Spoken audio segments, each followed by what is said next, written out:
wasiir dowlaha madaxtooyada xiriirka golayaasha ahna afayeenka dowladda Puntland Cabdullaahi Maxamed Jaamac Quraan Jecel oo shir jaraa'id warbaahinta ugu qabtay magaalada Garowe ayaa ka hadlay dagaalka aagga Tukaraq ee gobolka Sool. Quraan Jecel ayaa sheegay in ciidamada maamulka Soomaaliland ay duulaan ku soo qaaday fariisimada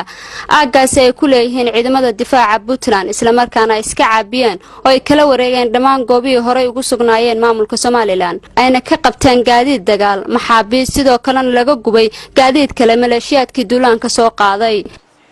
si aad la socotaan caadana u ahayd dhaqanna u ahayd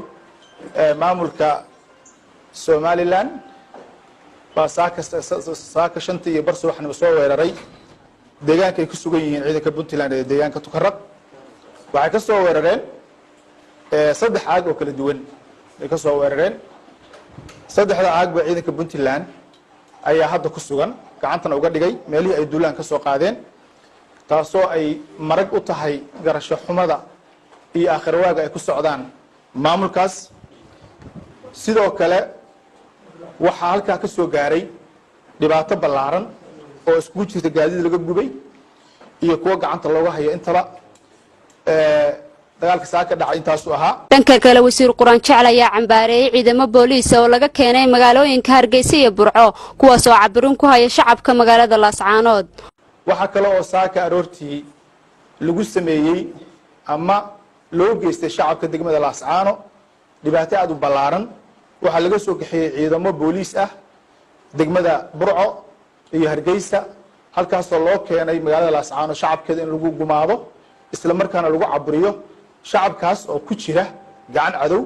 waxay u sheegaysaa Puntland Soomaaliya iyo beesha caalamkaba in shacabkaas Soomaaliyeed ee Puntlanderka ah ee meeshaas lagu keenay ciidamada waxa ka dhaca meeshaas iyo shacabka dhibaatada loo geysto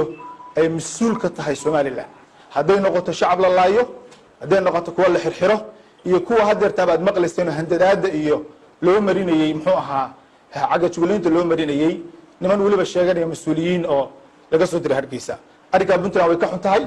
waxayna kala la tiiraysan tahay lana wadaagaysaa shacabka reer Sool dibka ay ku jiraan dagaalkaas hadeertan hakad yar ayuu galay Puntland waxay u sheegaysaa shacabkeeda ummadda Soomaaliyeed iyo cid kasta oo nabadda Soomaaliya doonaysa inaysan duulaan ahayn isla markaana dalkeeda dadka ay difaacayso aad waa maasantiin Umkhar Cabduwali Jaamac warbaahinta dowladda Puntland Garowe